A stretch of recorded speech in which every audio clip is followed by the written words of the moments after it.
Hello everyone, welcome back to another episode of The Return of the Immortal Emperor। तो इस episode की शुरुआत होती है और हम लोग किंग यान और तूतो को देखते हैं जो अभी भी इन लड़कियों के साथ फाइट कर रहे थे और उन्होंने उन्हें अभी काफी इजीली डिफीट कर दिया था। सभी की सभी लड़कियां बुरी तरीके से हारे जमीन पे पड़ी थी और अभी तूतो और किंग यान को बोलने लगती हैं आज वे सिस्टर्स इनकम्पिटेंट थी और उनकी हार मानती हैं, इसलिए तुम लोग उन्हें मारना चाहो या टॉर्चर करना चाहो जैसा तुम चाहो कर सकते हो। जिस पे सोतो तो बोलने लगता है, ओह इन लड़कियों को क्या हम दो ब्रदर्स साइकोपैथिक किलर्स लग रहे हैं ब्रदर किंग यान। वैसे तो ये लड़कियां उन 3 सेंट्स के ऑर्डर मान रही हैं लेकिन हम इतने उनके जितने क्रूल नहीं। जिस पे वे लड़कियां बोलती है कि वे लोग उनके मिशन में फेल हो चुकी हैं, तो अगर वे उन्हें जिंदा छोड़ देते हैं तो वैसे भी जब 3 सेंट्स वापस आएंगे तो वे तो उन्हें मार ही देंगे। अब इनके इस हालत को देख के किंग यान थोड़ा सा सैड हो जाता है। वो बोल रहा था ये लड़कियां इतनी सुंदर हैं, फिर वे उनके उन डीमंस के झांसे में कैसे आ सकती हैं। और वो इनके उस बुरी हालत को देख रहा था, उनके पास आके उसकी यून सेट का टोकन दिखा रहा था। वे लड़कियां बोल रही थी, यंग मास्टर ये क्या है। फिर उनमें से एक लड़की उस टोकन को देख के बोल रही थी कि आप हमें नहीं मारोगे। जिस पे किंग यान बोल रहा था कि हमारी यून फैमिली डोंग शेंग रेस्टोरेंट चलाती है और उन्हें भी आपके जैसे डांसर्स की जरूरत है। आप लोग चिंता ना करें, रेस्टोरेंट्स का हमारी यून फैमिली का फैमिली बिजनेस है। आप लोग वहाँ जाके मेरा नाम बता देना और वे लोग आपको हायर कर लेंगे। जिस पे लड़कियां उनको थैंक्स बोलती है और उन्हें फिर से थैंक्स बोल के चली जाती हैं। उनके जाने के बाद बोलने लगता है, वे 3 सेंट्स तो बहुत ज्यादा इविल हैं, लेकिन इविल बोलने के बजाय उन्हें बेवकूफ बोलना ज्यादा सही रहेगा। उन्हें क्या लगता है कि वे ऐसे हमें रोक पाएंगे। वैसे तो वे लोग यहाँ पे नहीं है लेकिन हमें उन्हें ऐसा नहीं छोड़ना, हमें उन्हें सबक सिखाना होगा। जिस पे किंग यान बोल रहा था, हाँ बिल्कुल, चलो तो फिर मुझे बताओ तुम्हारा करंट कल्टीवेशन लेवल क्या है। जिस पे वो बताने लगता है मून रिल्म का 5th लेवल। जिस पे फिर किंग यान बोलता है, ये तो बिल्कुल सही है, चलो तो मुझे वो टेक्निक प्रैक्टिस करके दिखाओ जिसको मैंने तुम्हें कुछ टाइम पहले सिखाया था। तुमने अब तक उसे 70-80% सीख लिया होगा। चलो अब शुरू हो जाओ, मुझे इन तीनों सेंट्स की बिल्डिंग्स में से एक भी दिखाई नहीं देनी चाहिए।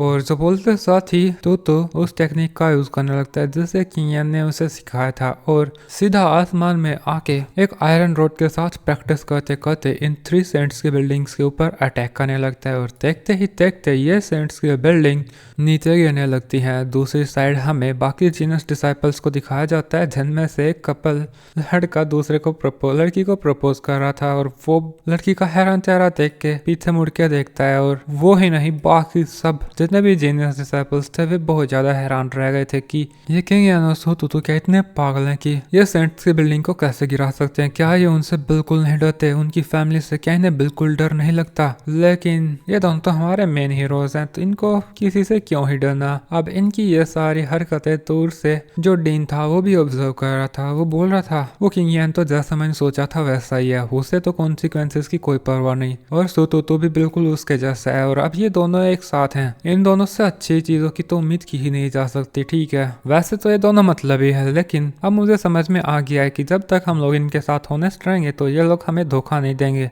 लेकिन ऐसा करके इन लोगों ने उन 3 सेंट्स के गुस्से, लेकिन ऐसा करके अब सेंट्स विद 3 सेंट्स और ज्यादा गुस्सा हो जाएंगे, इनको और टारगेट करने लगेंगे। अब उसकी ये बात सुन के तो वाइस डीन को वो भी परेशान हो जाता है और डीन से पूछ रहा था कि फिर अब उन्हें क्या करना चाहिए। वैसे भी इस कंपटीशन के अंदर उन 3 सेंट्स के पास पूरी छूट है, वे जैसे चाहे वैसे सेक्ट के अंदर अपने हिसाब से कल्टीवेशन कर सकते हैं। और इतना ही नहीं बल्कि वे लोग तो इसका पूरा फायदा भी उठा रहे हैं और डायरेक्टली अब फाइनल राउंड में फाइट करेंगे। जिस पे फिर डेनो से बोलता है, ठीक है उन लोगों के ऊपर नजरें रखना। वैसे भी मैं फील कर पा रहा हूँ कि उनका एटीट्यूड हमारी एकेडमी को लेके चेंज हो रहा है। अब जिसके बाद हमारा सीन इन 3 सेंट्स के ऊपर आ जाता है और ये लोग काफी ज्यादा गुस्सा थे जब इनको ये खबर मिली थी कि तो किंग यान ने इनके जो बिल्डिंग्स थे उनको डिस्ट्रॉय कर दिया था। बोल रहे थे उनकी इतनी हिम्मत कैसे हुई। तभी एक सेंट बोलने लगा था कि वो किंग यान तो तुम्हारी यून फैमिली से ही है ना, यून हाई तुम फिर कुछ करते क्यों नहीं। जिस पे यून हाई बोलने लगता है, उसका तो डेफिनेटली कुछ करना होगा, वो आवारा कुत्ता अब हमारी फैमिली की नाक कटवा रहा है। लेकिन अभी तो हम लोग कुछ कर नहीं सकते क्योंकि मार्शल आर्ट टूर्नामेंट अभी फाइनल स्टेज पे है। लेकिन चिंता मत करो, मैंने सब कुछ अरेंज कर दिया है। जब सही समय आएगा तब मैं उन लोगों को सूअरों की तरह फ्यूचर कर दूंगा। वे बोलते टाइम पे वो काफी ज्यादा गुस्से में आया था, उसकी पावर रिलीज करते हुए बोल रहा था उन्हें मैं ऐसे मारूंगा कि उन्हें पैदा होने पे भी रिग्रेट होगा। तभी टूर्नामेंट के अंदर हमें तुतु को दिखाया जाता है, वो चीखे मारने लगता है, बोल रहा था कि कौन मुझे याद कर रहा है, कहीं ऐसा तो नहीं कि सिस्टर लिंग जो मेरे बारे में सोच रही है। नहीं नहीं, ऐसा कैसे हो सकता है, वो तो ब्रदर क्योन किंग यान को पसंद करती है। इतनी देर में पीछे किंग यान और सिस्टर लिंगजू आ गए थे। लिंगजू ने उनकी बातें सुन ली थी और बोल रही थी नहीं नहीं, मैं तुम्हारे बारे में नहीं सोच रही थी। जिस पे केओस भी उसे डांट के बोल रहा था तुम इतने छोटे सी बात कभी नहीं समझती, वो तो बस मजाक कर रहा है, वे 3 सेंट्स होंगे, 3 बेवकूफ जो इसको कर्ज कर रहे होंगे। जिसके बाद हमें लिंगजू को दिखाया जाता है, वो किंग यान को उसे वो टेक्निक सिखाने के लिए थैंक यू बोल रहे थे। वो बोल रहे थे आपने मेरी बहुत बड़ी हेल्प किया, लेकिन अभी तक मैंने आपके लिए कुछ नहीं किया।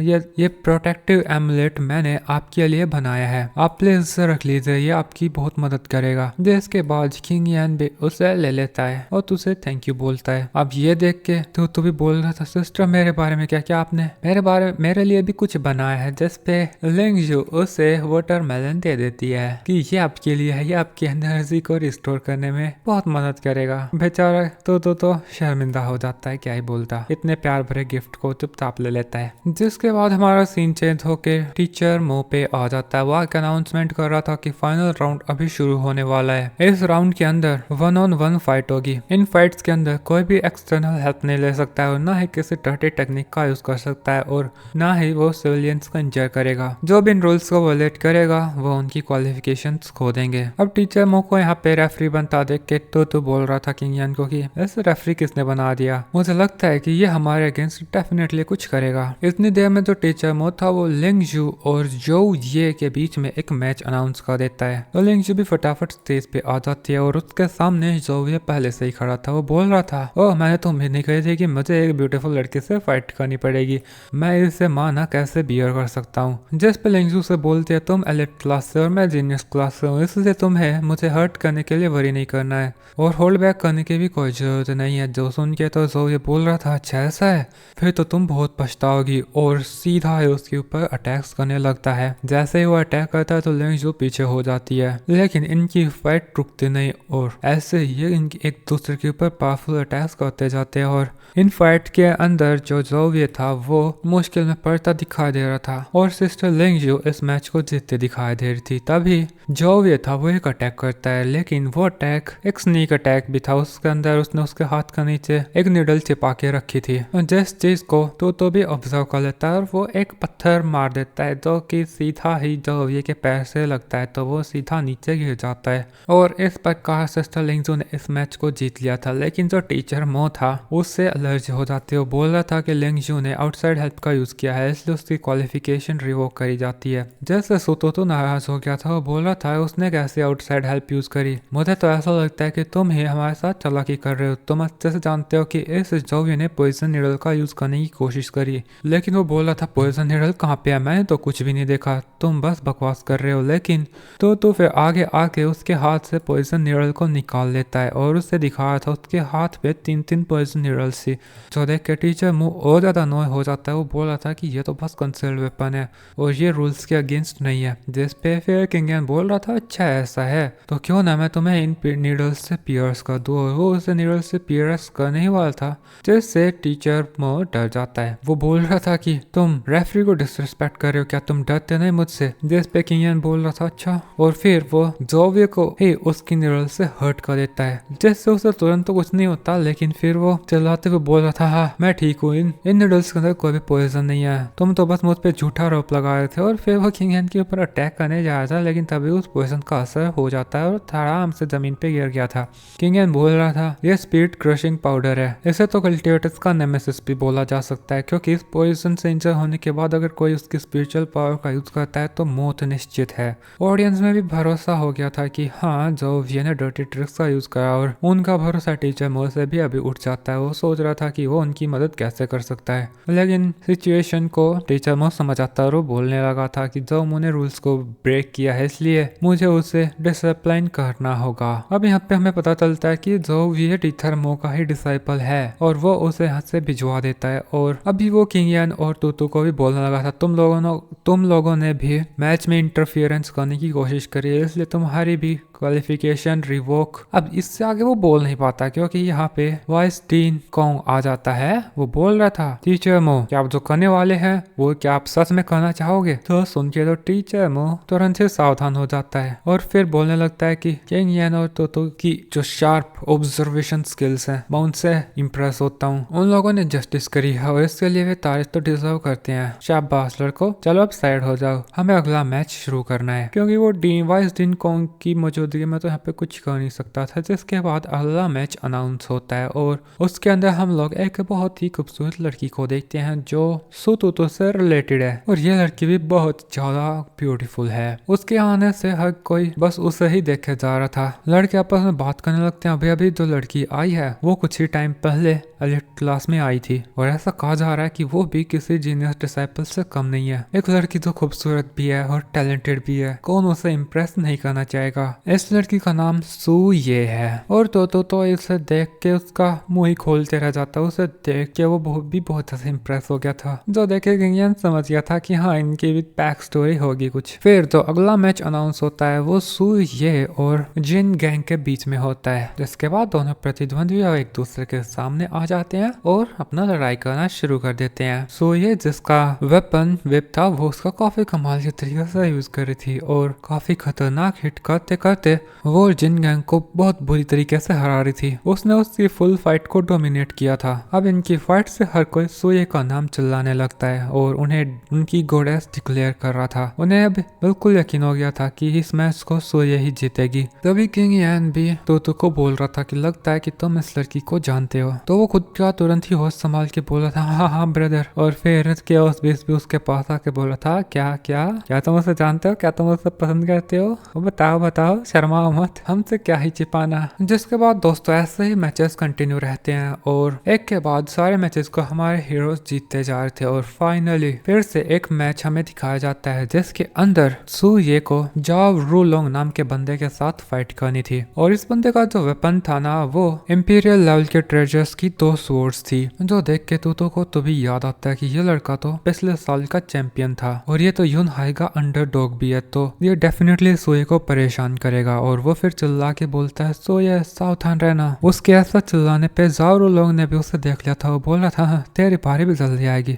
लेकिन सूये भी उसको इग्नोर करने का नाटक करती है और इसी तरह इनकी फाइट अभी शुरू हो जाती है। और शुरुआत से ही जो जाव रूलोंग था वो उसके इंपीरियल ट्रेजर की वजह से सोये के ऊपर डोमिनेट कर रहा था, लेकिन सोये भी उससे जोरदार टक्कर दे रही थी। जैसे जैसे इनकी फाइट कंटिन्यू हो रही थी जाव रूलोंग के अटैक्स और ज्यादा पावरफुल होते जा रहे थे। बोला था, लड़की बस गिव अप कर दो, तो चलो मेरे साथ आओ, हम लोग ये हार्मनी टेक्निक को एक साथ प्रैक्टिस करेंगे। कैसा ख्याल है तुम्हारा? इससे सोये को बिल्कुल भी अच्छा नहीं लगता और वो फिर से पावरफुल अटैक्स करने लगती है। इससे इस बार फाइनली वो जाव रूलोंग को इंटर करने में कामयाब हो जाती है। लेकिन जाव रूलोंग उसके स्फीयर को पूरी तरीके से पकड़ लेता है और उसके हाथों पे भी मारकर आ जाते हैं। सोये को समझ नहीं आता कि क्या हुआ। अचानक से इस जाव रूलोंग की स्पीड और अचानक से इस जाव रूलोंग की स्ट्रेंथ इतनी कैसे बढ़ गई, ऑडियंस में भी किसी को समझ नहीं आया था। तभी किंग यान तोतो को बताता है कि इस बंदे ने डेमन टेक्निक का यूज करा है। जो सुनते साथ तो सोये की मदद करने के लिए चला जाता है। इधर सोये भी अभी खुद को छुड़ा नहीं पाए थे जाव रूलोंग से और ये जाव रूलोंग उसके भी इरादे कुछ अच्छे लग नहीं रहे थे। लेकिन इतनी देर में तो जैसे ही उसके करीब आता है तो जाव रूलोंग सोये को काफी पीछे धकेल देता है और तोतो के तुरंत पीछे आके उसे उसकी स्वॉर्ड से स्टैब कर देता है। तो सरप्राइज अटैक में बुरी तरीके से घायल हो गया था। स्वॉर्ड उसके चेस्ट को पियर्स कर देती है और फिर वो जमीन पे पड़ा था और सोये तुरंत ही उसे आके संभालने लगती है। उसे काफी ज्यादा दुख हो रहा था कि वो बहुत ज्यादा जिद्दी थे, उसे फिर से उससे मुश्किल में डाल दिया। लेकिन तभी केओस बीस्ट उसके पास आके उससे हीलिंग मेडिसिन देने लगता है। जबकि दूसरी तरफ हमें इस जाव रूलोंग को दिखाते हैं। बोल रहा था, वो तुम दोनों को तो बिल्कुल शर्म नहीं आती है ऐसे पब्लिक में खुद के प्यार का इजहार कर रहे। अब तुम दोनों को एक दूसरे के साथ रहना इतना ही पसंद है तो ठीक है, एक साथ क्यों नहीं मर जाते। और वो उनके ऊपर अटैक करता है, लेकिन वो अटैक कर पाता उससे पहले किंग यान एक अटैक करता है है उसकी स्वॉर्ड की म्यान से और जाओ रुलोंग बहुत ज्यादा पीछे जा गिरा था। तो फिर से उसकी म्यान से उसके ऊपर अटैक करता है, लेकिन तभी जो टीचर मो था वो सामने की साइड आके किंग यान को रोकने लगता है, लेकिन किंग यान उसके म्यान को रोकता नहीं बल्कि सीधा टीचर मो को ही हिट कर देता है, जिससे वो भी जमीन पे जा गिरा था। किंग यान बोल रहा था जाओ रुलोंग ने डीमन टेक्निक का यूज किया, लेकिन उसे रोकने की बजाय तुम उसे सपोर्ट कर रहे हो। ऐसा कैसे हो सकता है कि तुमने ये चीज भी नोटिस नहीं करी हो? अगर सुतोतो ने इंटरव्यू नहीं किया होता तो इस लड़के ने सुए को मार दिया था। जिसपे जो टीचर मो था वो बोल रहा था मैं बस थोड़ी देर के लिए डिस्ट्रैक्ट हो गया था, लेकिन किंग यान उसके बहाने नहीं मानने वाला था। वो सीधा ही उसका बैग उठा लेता है, जिससे उसे ये फैमिली का ये टोकन मिलता है और वो पब्लिक में इसे दिखाने लगता है, जैसे और जो बाकी डिसाइपल्स से वे सोचते हैं कि ये तो वाकई में ये फैमिली का टोकन है। जिस पे फिर से किंग यान टीचर मो को बोलने लगता है कि अब तुम्हें और एक्सप्लेन करने की कोई जरूरत नहीं है, तुम तुम्हारा ओनर पहले ही लूज कर चुके हो। जिसके बाद किंग यान सीधा उसका रुक जाओ रुलोंग की तरफ मोड़ लेता है। वो बोल रहा था सो तो मेरा ब्रदर है और उसे कोई भी हर्ट नहीं कर सकता, और बस उसके ऐसा बोलते ही हमें जाओ रुलोंग का डरा हुआ चेहरा दिखाया जाता है। जिसके साथ ही दोस्तों एपिसोड इधर ही खत्म हो जाता है। Thanks for watching, bye bye.